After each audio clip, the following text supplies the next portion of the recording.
Haleluya. Puji Tuhan, Shalom. Selamat kita berjumpa kembali dalam kasih Tuhan. Selamat kita beribadah. Kita patut bersyukur kepada Tuhan sebab Dia baik bagi kita semua. Dia membela kita, menolong kita, memelihara kita dalam setiap langkah hidup kita. Haleluya. Kita tetap dengan disiplin protokol kesehatan COVID-19 karena situasi sekarang ini memang situasi yang aman. Kita berdoa supaya Tuhan mengaruniakan selalu kesehatan bagi kita semua. Amin. Kita berdoa biar selalu Tuhan membungkus kita dengan kuasa-Nya, biar pertolongan Tuhan itu selalu terjadi bagi kita semua. Haleluya. Tetap kita berdoa, tetap kita berserah kepada Tuhan, biar Tuhanlah yang menjadi andalan kita di hari-hari ini. Mari kita membuka firman Tuhan.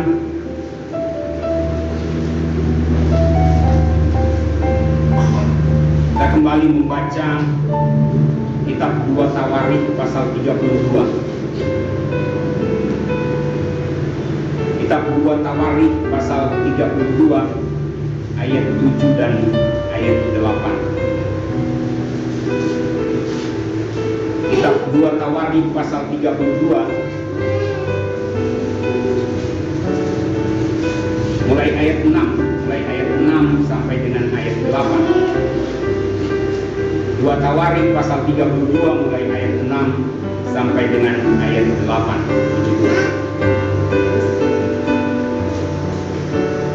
Mari kita membaca bersama-sama 3 ayat ini. Karena Alkitab berkata, berbahagialah orang yang mendengar, membaca dan merenungkan serta melakukan firman Tuhan.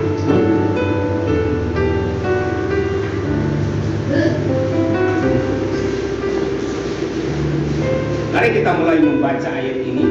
Mulai dari ayat 6, kita baca bersama-sama dalam nama Tuhan Yesus. 2, 3. Ia mengangkat panglima-panglima perang yang membawa rakyat, menyuruh mereka berkumpul padanya dalam pintu gerbang kota, dan menenangkan hati mereka dengan kata-kata, kuatkanlah dan teguhkanlah hatimu, janganlah takut dan terkejut terhadap Raja Asyur serta seluruh laskar yang menyertainya, karena yang menyertai kita lebih banyak daripada yang menyertai dia.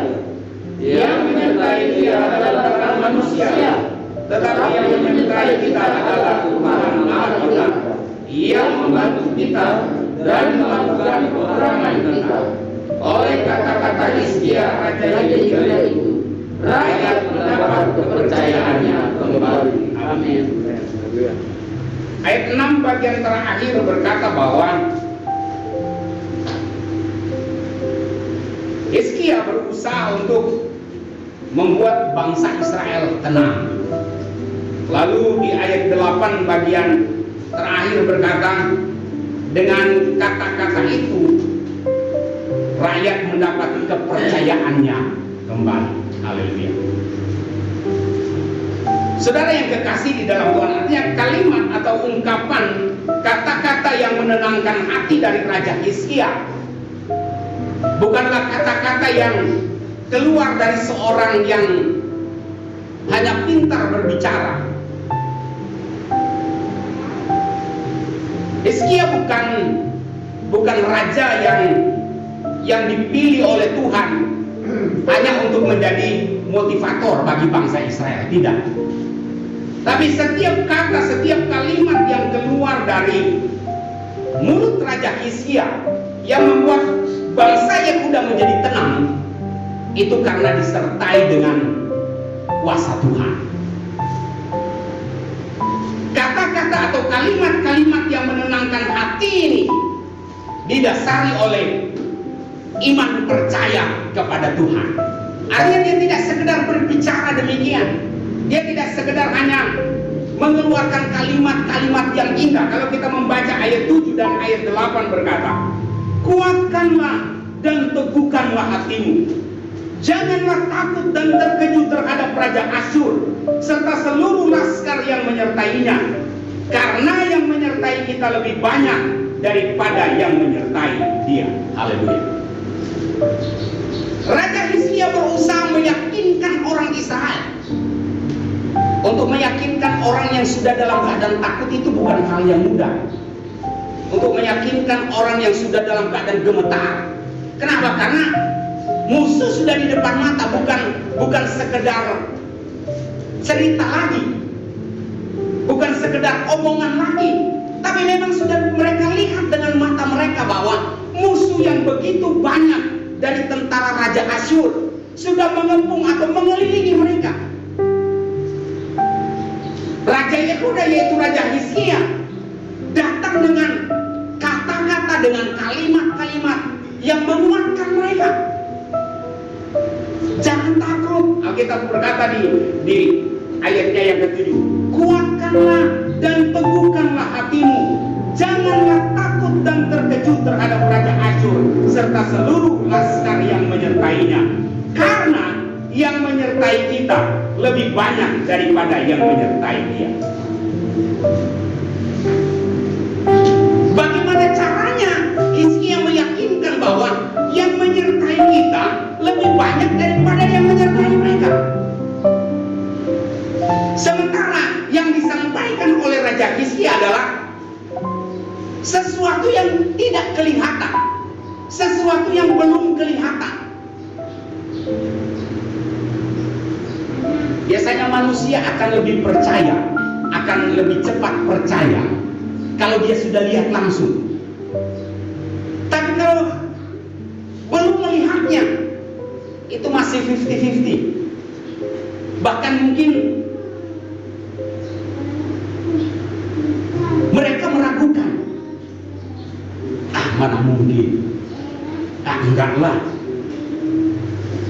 Karena tidak bisa dilihat dengan mata.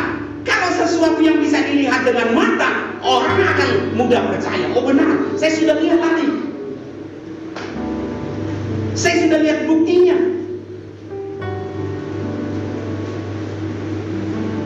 Tapi Hizkia berkata bahwa yang menyertai kita lebih banyak daripada yang menyertai mereka.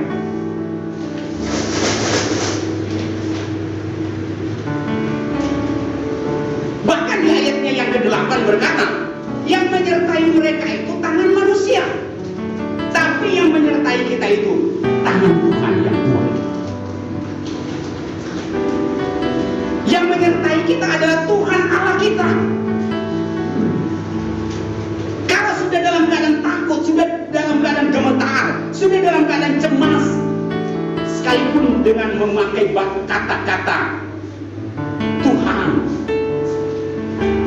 tapi kalau ketakutan itu lebih besar daripada bahasa iman, maka sia-sialah apa yang akan disampaikan oleh Hizkia. Untuk kita sebagai anak Tuhan, sebagai orang percaya dari firman Tuhan ini, milikilah iman yang lebih besar, supaya kita akan percaya dengan apa yang tidak kelihatan yang disediakan oleh Tuhan. Haleluya.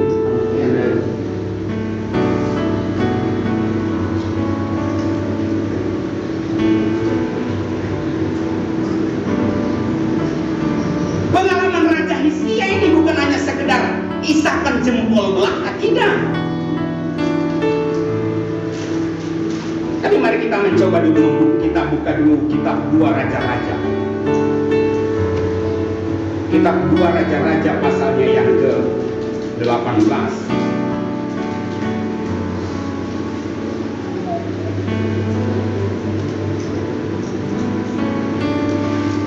Kitab 2 Raja-Raja pasalnya yang ke-18.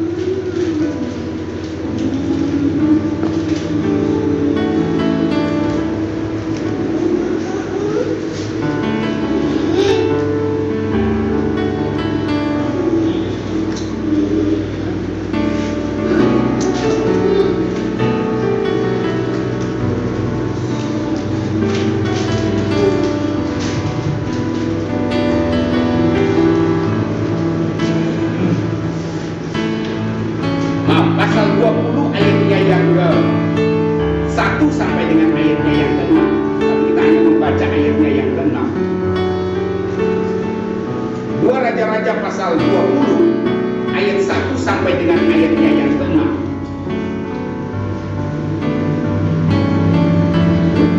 Firman Tuhan berkata begini, ayat 6. Aku akan memperpanjang hidupmu 15 tahun lagi, dan aku akan melepaskan engkau dan kota ini dari tangan Raja Asyur. Aku akan memagari kota ini oleh karena aku dan oleh karena Daud hamba. Haleluya. Pengalaman ini dialami oleh Hizkia sendiri. Betapa Tuhan menyatakan kasih dan kuasanya ketika dia sakit. Ketika Raja Hizkia sakit, tidak ada satu tabib yang dapat menyembuhkannya, dan Tuhan sudah memvonis dia mati. Tapi Alkitab berkata, ketika Hizkia memalingkan mukanya, ketika dia merendahkan diri di kaki Tuhan, ketika dia berdoa dengan sepenuh hati kepada Tuhan, maka Tuhan menyatakan pertolongan kepadanya. Tuhan mencabut kembali apa yang sudah dia katakan bahwa Hizkia akan mati. Alkitab berkata di ayat yang ke-6 yang kita baca tadi, berkata, aku akan memperpanjang hidupmu 15 tahun lagi, dan aku akan melepaskan engkau dan kota ini dari tangan Raja Asyur. Aku akan memagari kota ini oleh karena aku dan oleh karena Daud hambaku. Haleluya. Satu hal yang menguatkan Hizkia dan dia berani menyatakan kepada orang-orang Yehuda adalah dia sudah mengalaminya. Pertolongan Tuhan yang ajaib itu terjadi kepadanya ketika dia sakit dan hampir mati. Doa adalah pagar tembok yang kuat bagi orang percaya.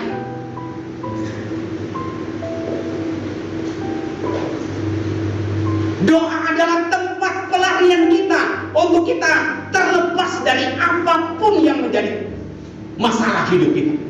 Hizkia, kita berkata di ayatnya yang kedua, pasal 20 ayatnya yang kedua berkata begini. Lalu Hizkia memalingkan mukanya ke arah dinding dan ia berdoa kepada Tuhan. Inilah yang membuat Hizkia dengan begitu semangat. Dengan imannya dia sampaikan kepada orang Israel, jangan takut, kuatkan dan teguhkanlah hatimu. Yang menyertai kita adalah tangan Tuhan, yang menyertai kita adalah Allah kita.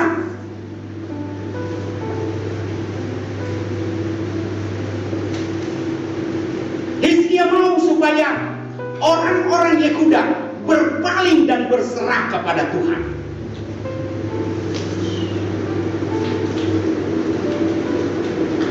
Kehidupan kita bergantung sepenuh kepada Tuhan.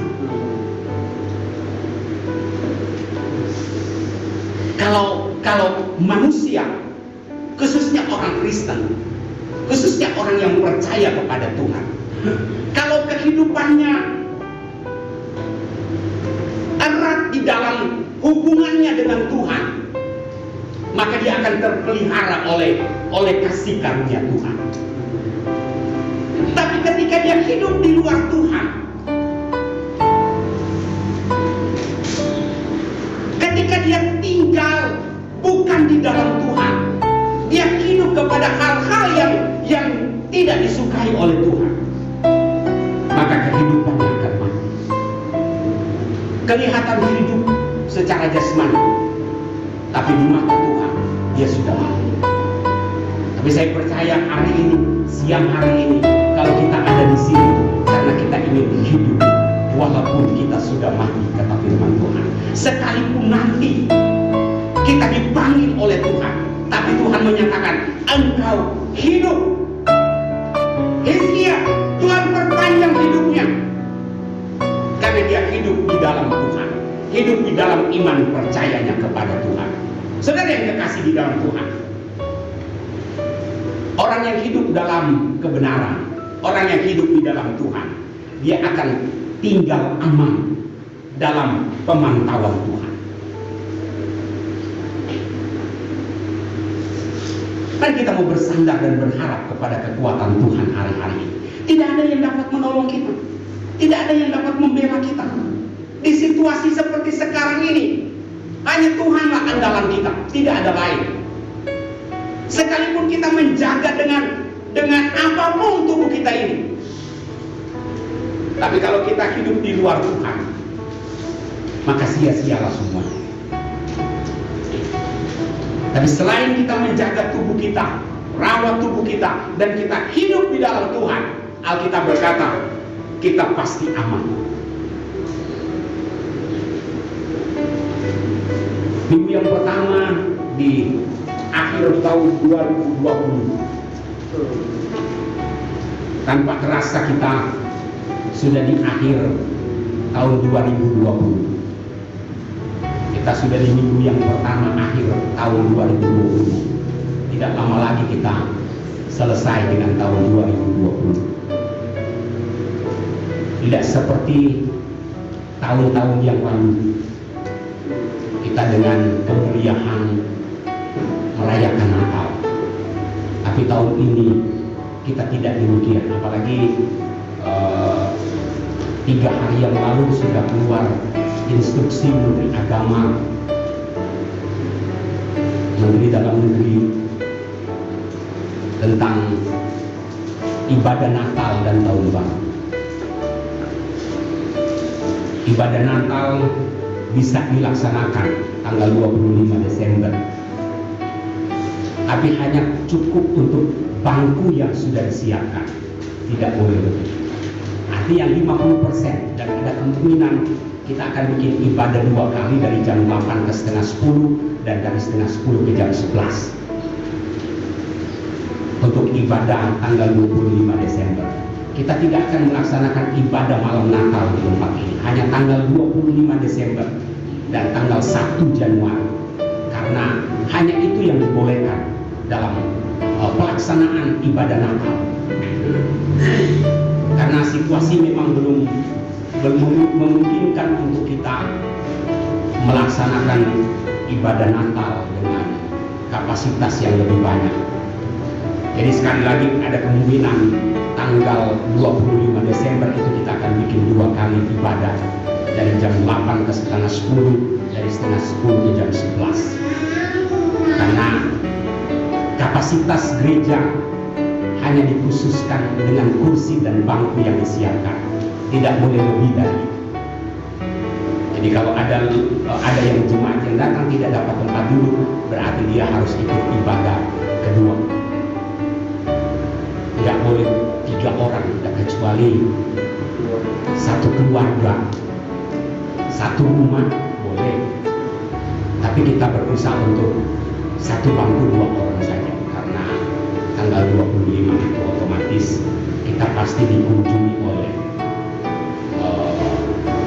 pihak terkait Satgas COVID-19, karena kita sudah turun instruksi. Jadi kita berdoa supaya situasi makin mereda, tahun 2021 kita aman, kita bebas kembali beraktivitas. Kita berdoa supaya 2021 pandemik ini sudah berlalu. Kita berdoa, kita imani supaya pandemi ini hilang dari muka bumi ini. Jadi sekali lagi, hanya Tuhan yang menjadi andalan kita. Dalam pembacaan firman Tuhan yang sudah kita baca, kita serahkan semuanya kepada Tuhan. Kita diberikan hikmat oleh Tuhan, kita diberikan kebijaksanaan oleh Tuhan. Kita berjalan dengan iman, tapi kita harus punya hikmat juga supaya segala sesuatu Tuhan bisa mengatasinya.